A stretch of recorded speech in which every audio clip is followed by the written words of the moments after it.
Hello, everyone. Yes, it's me. We had a 80 degrees day yesterday. It wasn't quite, it didn't, the humidity hasn't really started yet, but I have a feeling it's going to start soon. Yes, yeah. And I have to say that, yeah, it's these sporadic, really hot, warm days.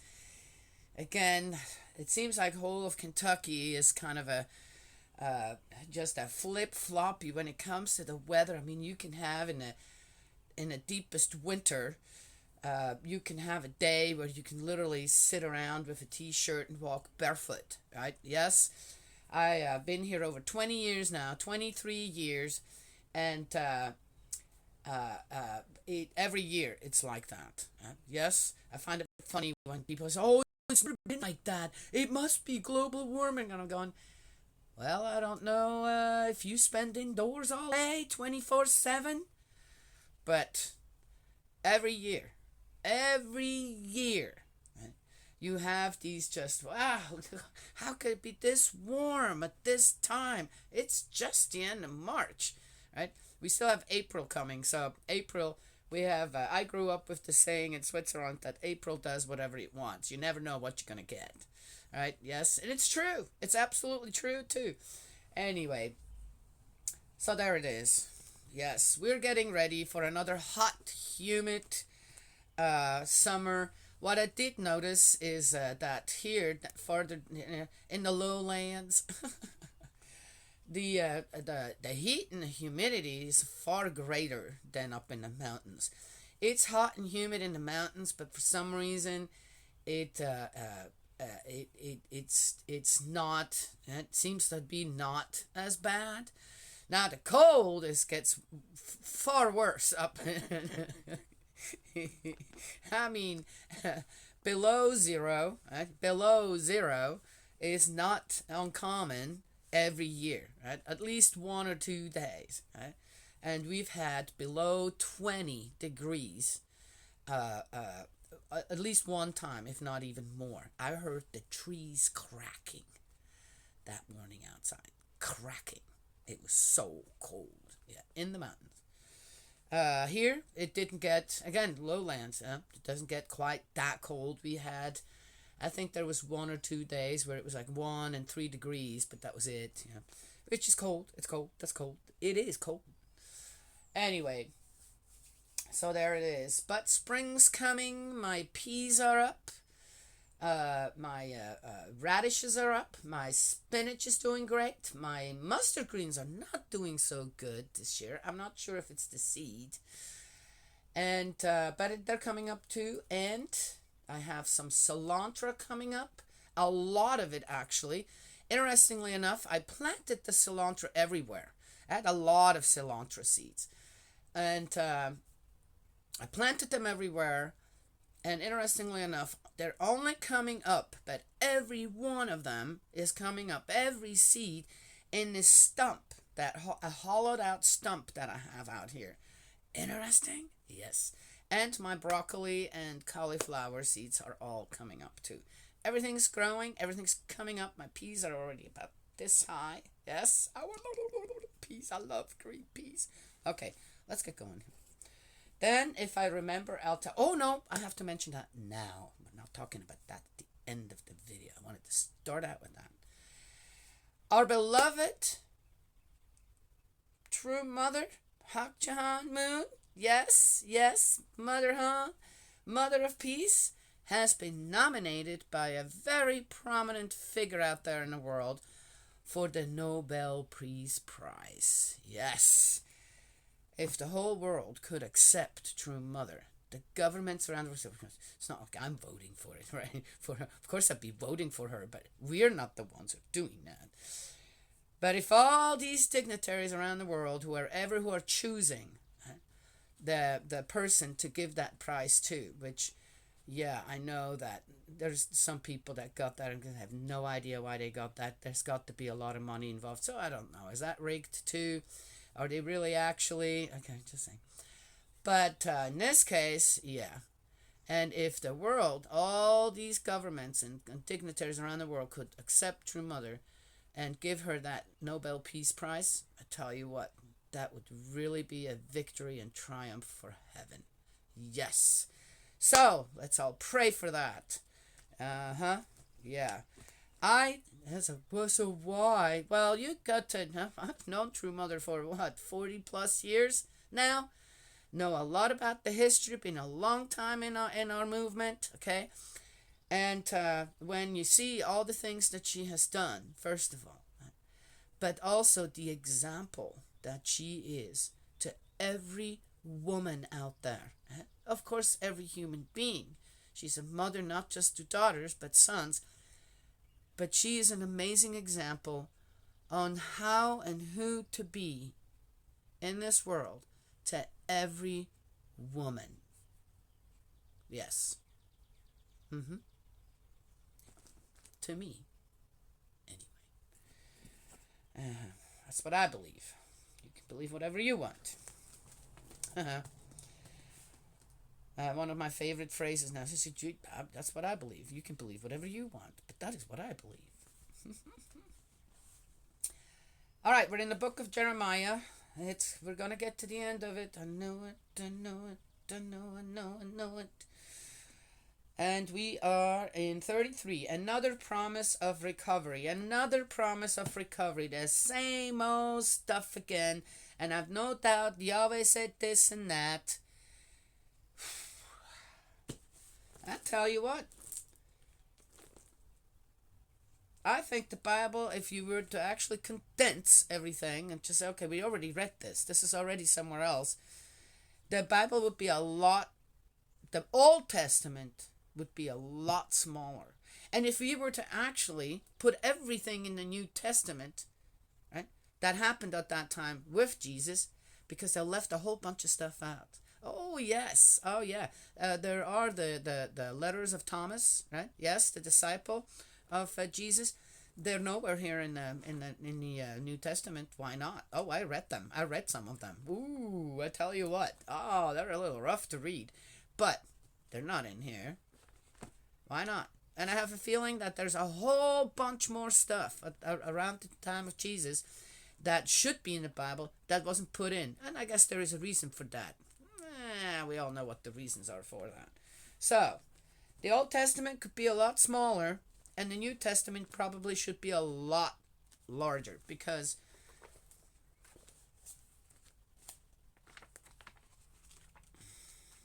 I'll show you. Hello. Here's Matthew. Come on now. Here we go. Ooh, I gotta put this in here so I don't lose my spot. This is the Old Testament. This is the New Testament. Yeah, you get my drift? Okay, alright then. You can't tell me that this, which all happened so much longer ago, okay, where who knows what was written down at that time and when it started to be written down and all that jazz, okay, right? And this is so much younger, where the scribes and scholars were already, I mean, they were, it was big. There's so many of them by then, right? During that time, there were a few, right? The exalted ones, right? A few. Here, there was already, I don't know how many, probably hundreds of thousands. Okay, tens of thousands. Right? Where are all the writings? Yep, just saying. Okay, had my say there.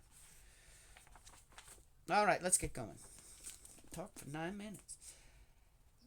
Another promise of recovery. Ugh, so tired of reading all this. Jeremiah was still confined to the court of the guard when the word of Yahweh came to him a second time, as follows: Yahweh, who made the earth, who formed it and set it firm. Yahweh is his name, says this. Yahweh is his name, says this. Oh, interesting how they worded that. Call to me, and I will answer you. I will tell you great secrets of which you know nothing. For this is what Yahweh, God of Israel, says about the houses of this city and the palaces of the kings of Judah, which are about to be destroyed by means of the earthworks and the sword. I'm always amazed at what, before he says this, he says, supposedly God says all this stuff ahead of time to, right? That's manipulation. Is God a manipulative God? Not in my opinion. Never, ever, no, never experienced that. Yet, in here, I said, if you know a little bit about the speech of people when they go from point A to point B and how they're going to get there, to let you know something that then at the end, at point B, they want you to believe it, what are they going to do? Right? Yes? Yeah. And it's not that difficult to spot when something starts out wrong already, especially when it comes to God. There are, I gotta go on here with reading. How long is this one? Not too long. There are sometimes I see people talk about people from spirit world and they say, I had so and so come to me, or I had a dream and this is what they said. Okay, these are people that I know as well. Know quite well. Not necessarily personally, but from their works. And then here come these people saying, oh, like spiritualists or something. I don't know. Maybe they're just regular people, and they're, again, what's your subconscious often dictates what you are gonna, how you are going to be perceiving things, and how things are coming to you. Yes, that's false stuff. That's not the true coming of something to you to share, and it's easy to spot when threats like that are in there. Yahweh says this, but before I tell you that, I'm telling you that's going to be, by destroying the I'm also going to tell you this. Then you should already know, okay, nope, that's not coming from that person. When you go to spirit world, when you're in good spirit world, you will not. There is no possibility of any negativity being communicated out. It's not possible. Because no spirit in good spirit world has the desire to do that. Do you understand what I'm saying?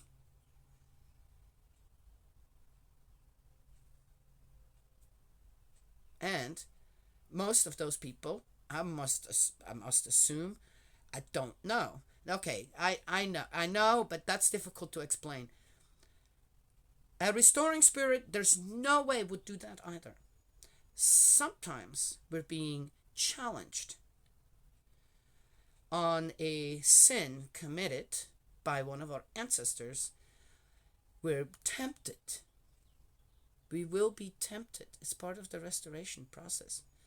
And if you can resist the temptation, guess what? You just restored one of your ancestors, or they're on their way, yes? And the burden of said sin that hadn't been resolved yet will fall off your shoulders, your children's shoulders. Do you understand what I'm saying? Yeah. Okay, let's get going. So, this is not coming from God. Can't. It's not possible. It just isn't.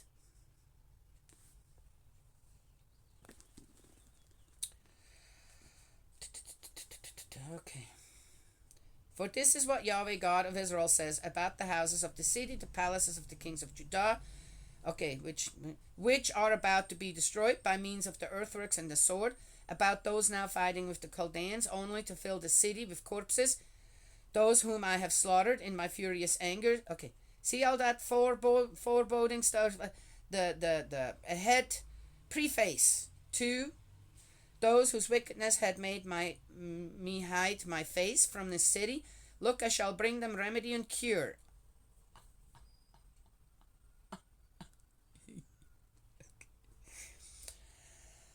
I shall cure them and reveal a new order of peace and loyalty to them. I shall bring back the captives of Judah and the captives of Israel, and shall rebuild them as before. What a bunch of crock. I shall cleanse. I'm sorry, guys. What did I just say beforehand? Tell me I'm not right. Otherwise, things do not make sense. We got to understand spirit world, life here on earth, God's will and ideal for mankind. We have to understand that completely. There are no sideways streets to make life better or more desirable to oneself. It is what it is. Yes? I shall cleanse them of their guilt by which they have offended me. I shall forgive all their guilty actions by which they have offended me and rebelled against me. God would never, ever, ever speak like this. And for me, Jerusalem will become a name of joy and praise and pride for all the nations on earth to see. When they hear of all the prosperity that I shall give, and they will be seized with fear and trembling at all the prosperity and the peace that I provide for it. I find that fear, trying to fearmonger people has never really worked, right? Yes? We all know the consequences of certain things to do, and yet people are still doing it. Why? Because the fear's not great enough? Because it actually doesn't really, the fear doesn't actually exist.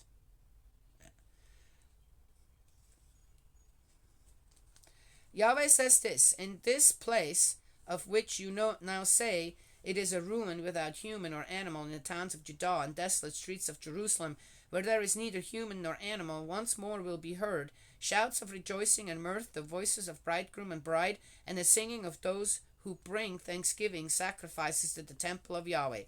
Give thanks to Yahweh Sabaoth, for Yahweh is good, for his faithful love is everlasting. Oh, now here we are. My goodness, now we are here again after we just read what up here? You know what? Can't have it both ways, for I shall bring back the country's captives as before, Yahweh says.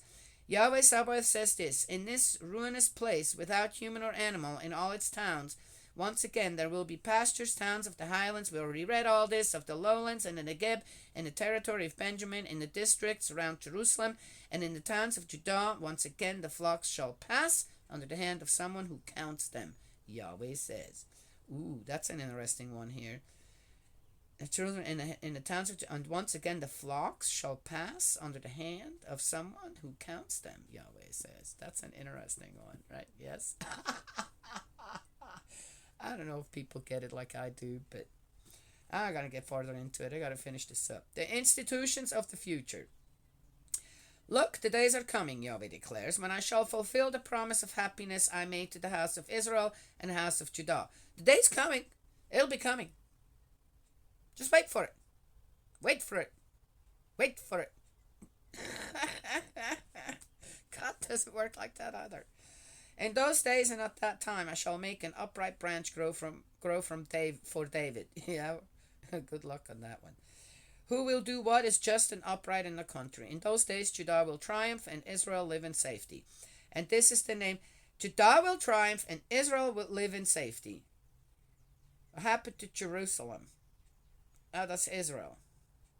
Oh, okay.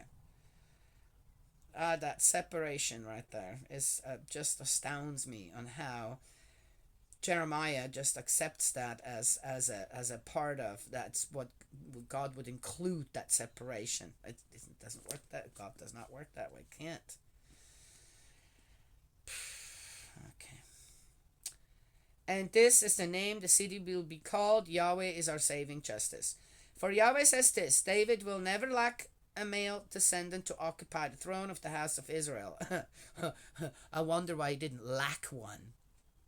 Didn't have a lack. None of them had a lack of women, right? Yes? They had so many women and so many kids that the sons actually could kill each other. There still would be one around. Just saying. Nor will the Levitical priests ever lack male descendants to stand before me and offer the burnt offering, to burn the cereal offering, and offer sacrifice every day. The Levitical priests. Oh, okay then. Oh my gosh. Will also not lack. Yeah, we all know why they don't lack either. Okay, you know what? Ain't going there. The word of Yahweh came to Jeremiah as follows. Yahweh says this: if you could break my covenant with the day and my covenant with the night, so that day and night do not come at their due time, then my covenant with David, my servant, might also be broken, and he would have no son to reign on his throne. And so also might my covenant with the Levitical priests who are my ministers. What did I say about the Levites? Okay, all right. Well, here it is acknowledged. Did they really do their job? I don't know. Interesting that how can the sun literally would have to be what, explode or something in order for that covenant to not, right? Day and night. Who can change the coming of day and night, right? Yes. Oh, wait a minute. Some parts in the world. Okay. All right. Just saying. This is just becoming comical in my opinion. As surely as the array of heaven cannot be counted, nor the sand of the sea be measured, so surely shall I increase the heirs of David my servant and the Levites who minister to me. Okay. I wonder how they took this. I mean, this is such a... I know Jeremiah is trying in some way, but this is such a... Again, how are they going to take that? Right? God says we're going to be numerous, which means, hey, wait a minute. How do we do that? As kings and Levitical priests, how you do that? Right? Yeah. Have how many wives and concubines? Okay. The word of Yahweh came to Jeremiah as follows. Have you not noticed what these people say? The two families which Yahweh chose, he has now rejected. So they despise my people, whom they no longer think of as a nation. Yahweh says this: if I have not created day and night, and fixed the laws governing heaven and earth, why then I shall reject the descendants of Jacob and of David my servant, and cease to choose rulers from his descendants for their heirs of Abraham, Isaac, and Jacob, for I shall bring back their captives and take pity on them. So here is, as I said, instead of Jeremiah, and we talked about that, where it kind of did come to my mind, I said, well, let them humble themselves somewhere and maybe come back to their senses on why they are God's people. Right? Yes? And here, what is Jeremiah doing? When you guys come back, Yahweh says then, when you guys come back, then he's going to support what again? Kings. People, to rule the people. Nowhere does he say. And when you come back, we're going to be under the guidance of God. Under the guidance of Yahweh. Yahweh wants you to look towards him for the guidance and love. And have that give and take with his people. Yes?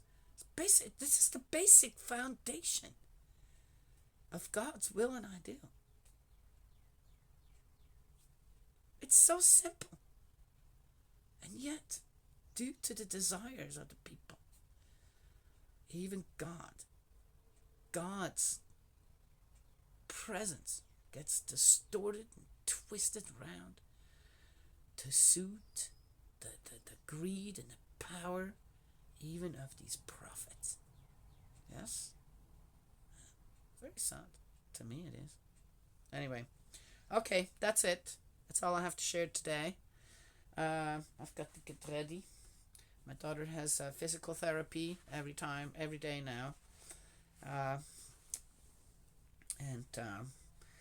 And she's doing better. Yes, that's a good thing, right? Yes. All right, that's it. That's all I have to share this morning.